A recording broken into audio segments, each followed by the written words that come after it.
My dear students and friends, मैं doctor K S. दोनसी आप सभी का के.एस.डी. मैथ्स क्लासेज में स्वागत करता हूं। आज वीडियो अपलोड करने से पहले आपसे दो बातें शेयर करना चाहता हूं कि आप मेरी इस वीडियो को कंप्लीट देखिएगा और इस वीडियो को लाइक और शेयर भी ज़रूर कीजिएगा और हमारी यूट्यूब चैनल के.एस.डी. मैथ्स क्लासेज को सब्सक्राइब भी ज़रूर कीजिएगा। ओके, और हमारे इस वीडियो के डिस्क्रिप्शन पोर्शन को भी आप ज़रूर पढ़िएगा। ठीक है, उसमें हमने पूरी जानकारी दे रखी है जो हमारे ऑनलाइन कोर्सेज चलते हैं। ओके, कौन से सब्जेक्ट की कितनी वीडियोज़ हैं और बाकी जो फ्री वीडियोज़ हैं वो आप हमारे इस चैनल पे प्लेलिस्ट हमने तैयार कर रखी है अकॉर्डिंग टू बुक्स, तो आप वहाँ से वीडियोज़ देख सकते हो। ओके, तो प्लीज़ आप अपने फ्रेंड सर्कल में भी हमारी वीडियो को ज़्यादा से ज़्यादा शेयर कीजिएगा ताकि वो भी एग्ज़ाम के अंदर इन वीडियोज़ का पूरा बेनिफिट उठा सकें। ओके, तो आइए हम आज का टॉपिक स्टार्ट करें। तो आज हम इस वीडियो लेक्चर के अंदर एक नया टेस्ट डिस्कस करने जा रहे हैं और इस टेस्ट का नाम है Cauchy's condensation test. Cauchy's condensation test, Hindi में हम क्या कहते हैं इसको, कॉची संघनन परीक्षण। ओके, तो क्या होता है ये, किस टाइप का टेस्ट होता है ये? तो देखो, इनफाइनाइट सीरीज़ के लिए है। ठीक है, तो क्या लिखा हुआ है इसने इस टेस्ट के अंदर, इफ़ एफ एन, ठीक है, F N means F is a function of N is a positive monotonic decreasing function of N. ठीक है, कहने का मतलब किस टाइप का फंक्शन है, पॉजिटिव वैल्यू आएगी इसके अंदर, एन की वैल्यू हम कुछ भी पुट करें। एन क्या होगा यहाँ पर, नेचुरल नंबर, ये हम मेंशन कर सकते हैं, एन भी ए नेचुरल नंबर। ओके, तो इस फंक्शन की वैल्यू पॉजिटिव आएगी और कैसा होगा, मोनोटोनिक डिक्रीजिंग। कहने का मतलब क्या होगा, बहुत ही सिंपल, अर्थात F N is greater than N equal to F N plus one. ठीक है, जैसे फॉर एग्जांपल F1 और F2 लिखेंगे तो उसमें किस टाइप का रिलेशन होगा, F1 is greater than and equal to F2। क्यों, इसने सिर्फ कौन सा वर्ड यूज़ किया हुआ है, मोनोटोनिक डिक्रीजिंग। अगर स्ट्रिक्टली मोनोटोनिक डिक्रीजिंग होता फिर क्या होता है, फिर ग्रेटर देन होता है, ओनली ग्रेटर देन। और अब यहाँ पर क्या है, मोनोटोनिक डिक्रीजिंग फंक्शन है, तो इसका मतलब क्या है, कहीं ये दोनों इक्वल भी हो सकते हैं, ये याद रखना आप। ठीक है, तो अगर ऐसा है then summation F N equal to F1 plus F2 plus F3 and so on, and series summation a raise to the power n f a raise to the power n equal to a function of a, फिर क्या होगा, a square function of a square, a cube function of a cube, both are convergent,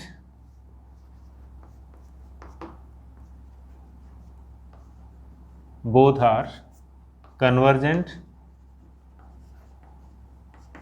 और divergent.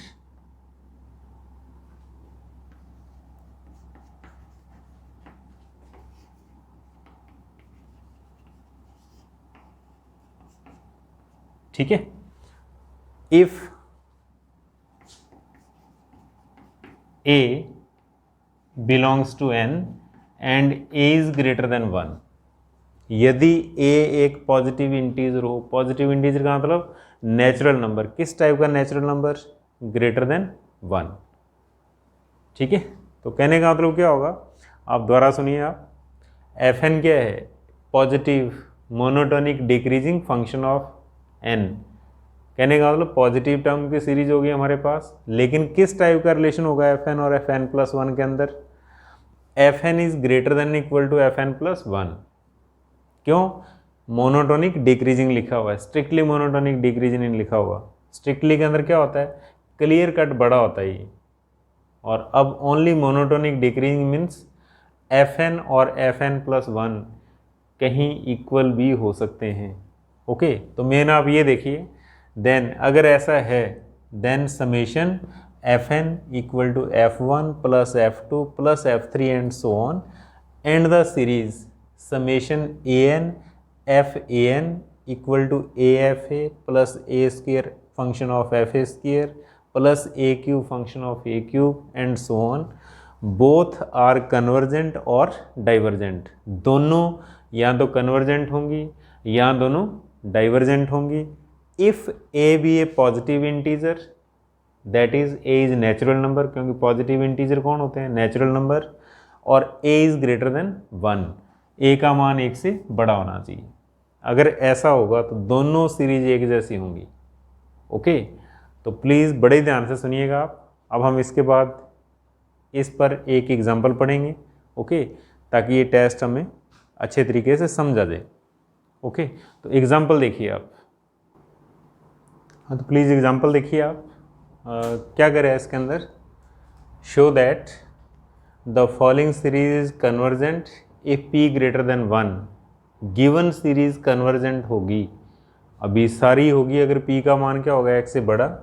And divergent अब सारी होगी अगर p कैसा होगा? Less than equal to 1। कहने का मतलब कन्वर्जेंट होने पर p की वैल्यू क्या होगी? 1 से बड़ी, और डाइवर्जेंट होने पर p की वैल्यू क्या होगी? Less than equal to 1। ये अपने को प्रूफ करना है। और यहाँ पर सीरीज किस टाइप की दे रखी है? देखो आप, 1/2 log 2 raise to the power p plus 1/3 log 3 raise to the power p plus 1/4 log 4 raise to the power p up to 1/n log n raise to the power p and so on.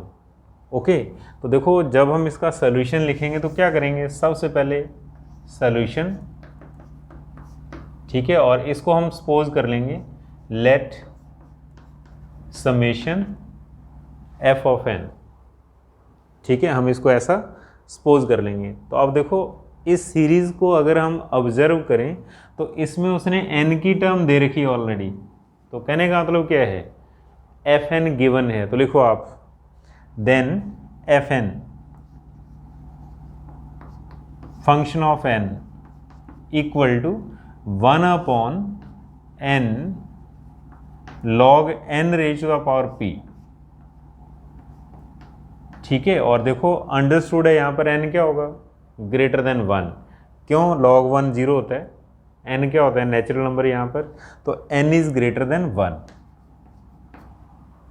Okay, तो ये हमारे पास क्या आ गया? fn आ गया। और जब आपने Cauchy's condensation test को अप्लाई करना है तो क्या करना होता है? ठीक है, n के स्थान पर a raise to the power n और इसको a raise to the power n से मल्टीप्लाई करना। ओके, यानी कि एक तो n के स्थान पर a raise to the power n लिखेंगे हम, और उसके बाद फिर इसको किस से मल्टीप्लाई करना होगा? a raise to the power n से। ठीक है, तो लिखिए आप a raise to the power n into function of a raise to the power n। ठीक है, तो आप करिए please. That is a raise to the power n से मल्टीप्लाई करना, और यहाँ पर भी n है, वहाँ पर a की पावर n लिख दो आप। a raise to the power n log of a raise to the power n whole raise to the power p। समझ गए आप? जहाँ भी n है वहाँ पर a की पावर n लिखेंगे हम। तो ऐसा करने के बाद क्या होगा? a की पावर n से a की पावर n कैंसिल हो जाएगी, और हमारे पास अपॉन के अंदर आप देखो क्या बच रहा है? हमारे पास ये बन रहा है 1/n log of a whole raise to the power p। क्यों? पावर को हम log से बाहर लिख सकते हैं। ठीक है, और सारे की पावर कितनी आ जाएगी? p आ जाएगी। तो कहने का मतलब क्या है? हमारे पास अगले स्टेप के अंदर हम लिख सकते हैं an function of an equal to कितना बनेगा? देखो आप 1/n raise to the power p, और अपॉन में इसके साथ में क्या रहा है? log of a raise to the power p आ रहा है। ठीक है, तो अब देखो n क्या होता है? पॉजिटिव इंटीजर, अर्थात नेचुरल नंबर, सॉरी, यहाँ पर जो ए है वो क्या है, positive integer, that is natural number. तो देखो ये नेचुरल नंबर किस टाइप का होगा, अगर हम यहाँ पर 1 पुट करेंगे तो log 0 हो जाएगा, तो इसका मतलब क्या होगा, ए की वैल्यू क्या होगी, 1 से बड़ी होगी। तो आप क्या लिख सकते हो, वेयर यहाँ पर ए इज ग्रेटर देन 1, और ए क्या है, natural number, that is positive integer, धनात्मक पूर्णांक। तो देखो अगर ये कंडीशन सेटिस्फाई हो जाए तो हम लोग क्या लिख सकते हैं, दोनों सीरीज एक जैसी होंगी। कौन कौन सी, तो लिखिए आप, बाई कॉची कंडेंसेशन टेस्ट, तो आप ऐसा लिख सकते हो, by Cauchy condensation test series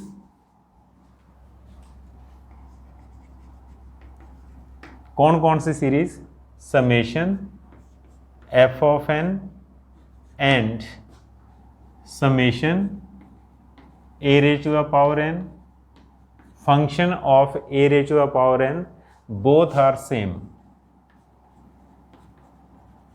both are same, same means या तो दोनों कन्वर्जेंट होगी या दोनों डाइवर्जेंट होंगे। तो आप यहां पर लिख सकते हो बोथ आर सेम, ब्रैकेट के अंदर लिख दो आप कन्वर्जेंट और डाइवर्जेंट, और इसको इक्वेशन नंबर फर्स्ट दे देना आप, इक्वेशन नंबर फर्स्ट। ओके, तो कहने का मतलब क्या है, दोनों सीरीज या तो कन्वर्जेंट होंगी या दोनों सीरीज डाइवर्जेंट होंगी। कहाँ से पता चला अपने को, बिकॉज कॉची कंडेंसेशन टेस्ट का जो रिजल्ट है वो कंडीशन यहाँ पर सेटिस्फाई हो रही है, लॉग ए अपने को लेना है नेचुरल नंबर। तो देखो 1 पर तो log 0 हो जाएगा, इसलिए अपॉन में 0 होते ही क्या हो जाएगा, अनडिफाइंड। तो फिर ए कैसा होना चाहिए, ग्रेटर देन 1 होना चाहिए, और positive integer that is natural number. तो ऐसा आते ही हम कॉची कंडेंसेशन टेस्ट को अप्लाई कर सकते हैं। ठीक है, तो अब हम लोग क्या करेंगे, अब सारा डिस्कशन इसके ऊपर होगा, इस टर्म के ऊपर। तो लिखो आप, नाउ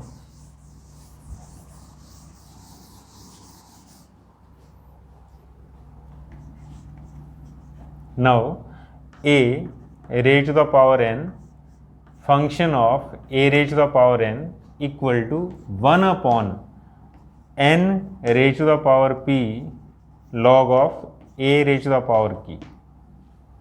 ठीक है, अब आप ऐसा करो, आप साइड में लिख सकते हो where a greater than 1 and a भी ए नेचुरल नंबर। ठीक है, कहने का मतलब क्या होगा, कांस्टेंट, ए की वैल्यू हम यहां पर क्या रखेंगे, कांस्टेंट, वेरिएबल कौन है, एन है। ओके, तो हम इसको नया कांस्टेंट सपोज कर लेते हैं। तो लिखो आप, let k equal to 1 upon log a raise to the power p, इसको नया कांस्टेंट सपोज कर लो आप। ठीक है, तो ऐसा करते हमारे पास ये क्या बनेगा, A N function of F A N equal to K upon N raise to the power P. ठीक है, और के देखो, के क्या होगा, हम लॉग ए को कैलकुलेट कर सकते हैं, ध्यान देना आप, ए नेचुरल नंबर है, जो पढ़ा जाए लिखा जाए जिसको हम कैलकुलेट कर लें वो क्या होता है, फाइनाइट। ये फाइनाइट होगा तो 1 अपॉन लॉग ए की पावर पी भी क्या होगा, फाइनाइट होगा। और जब राइट हैंड साइड फाइनाइट है तो के भी क्या है, फाइनाइट है। तो दैट इज के इज ए फाइनाइट नंबर। ठीक है, यहाँ कह दो आप के कोई फाइनाइट कांस्टेंट है।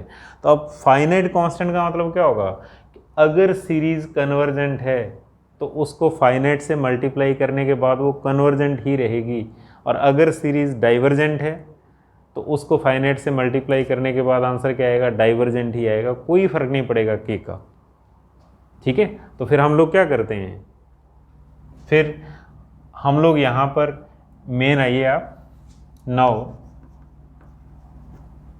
ठीक है, 1 upon N raise to the power p, इसको देखिए आप, 1 upon N raise to the power p. तो लिखिए let summation v n equal to summation 1/n⁻⁻p। ध्यान देना आप, ठीक है। और इसको अगर मैं k से मल्टीप्लाई कर दूंगा तो कोई फर्क नहीं पड़ेगा, ठीक है, कोई फर्क नहीं पड़ेगा। सीरीज अगर कन्वर्जेंट होगी तो कन्वर्जेंट आएगी, सीरीज अगर डाइवर्जेंट होगी तो डाइवर्जेंट आएगी। ओके, तो आइए प्लीज़ नेक्स्ट लिखो आप। अब यहाँ पर पी टेस्ट अप्लाई करो, तो by p test, p test का नाम क्या होता है? एक्चुअल में पी टेस्ट का नाम क्या है? हाइपर हार्मोनिक सीरीज, ठीक है। P test, if p is greater than 1, if p greater than 1 then summation vn is convergent,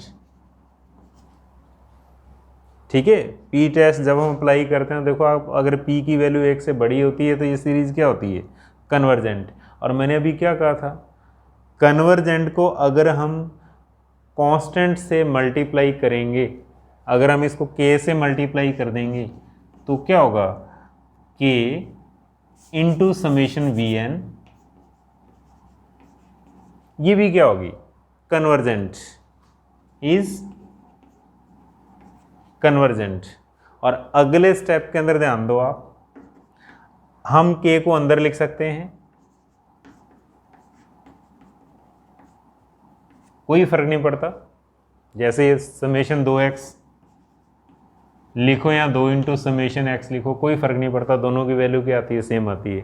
तो अगर यहाँ पर कोई कांस्टेंट है तो उसको आप समेशन से बाहर भी लिख सकते हैं, समेशन से अंदर भी लिख सकते हैं। तो अब आप देखिए, जब आपने इसको k से मल्टीप्लाई कर दिया तो फिर ये क्या बन गया? फिर ये बन गया समेशन, ध्यान दो आप, फिर ये क्या चीज़ हो गया? समेशन an/f(a⁻n), इसको k से मल्टीप्लाई करते ही। तो अगले स्टेप के अंदर आप क्या लिख सकते हो?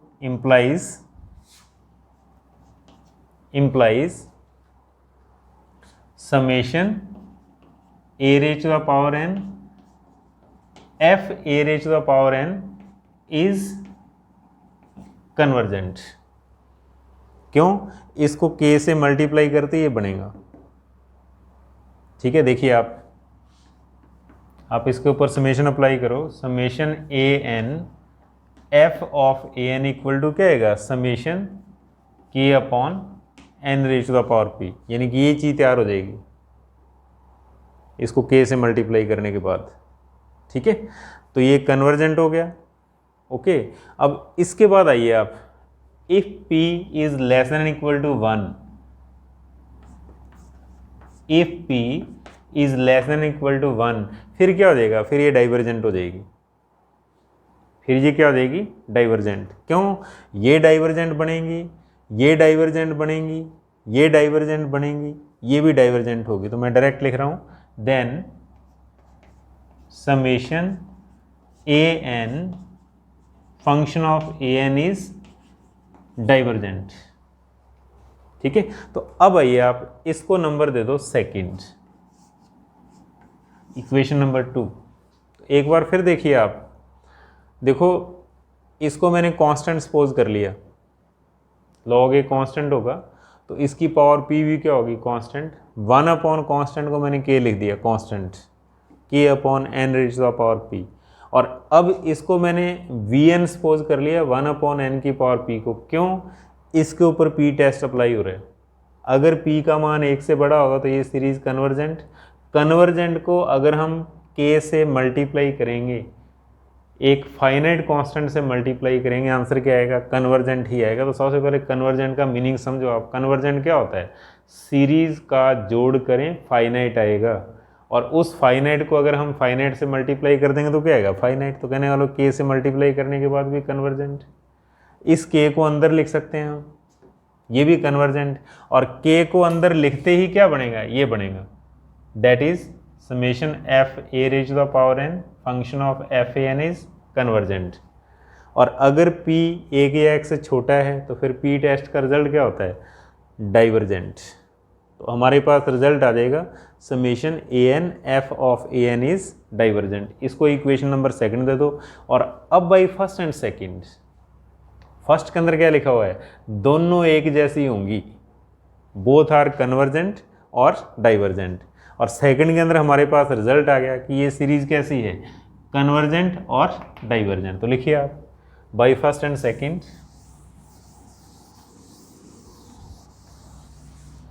By first and second if P greater than 1। तो देखो आप, ये कन्वर्जेंट है तो इसका मतलब दोनों एक जैसी हैं, तो ये भी क्या होगी, कन्वर्जेंट। तो आप क्या लिख सकते हो, देन समेशन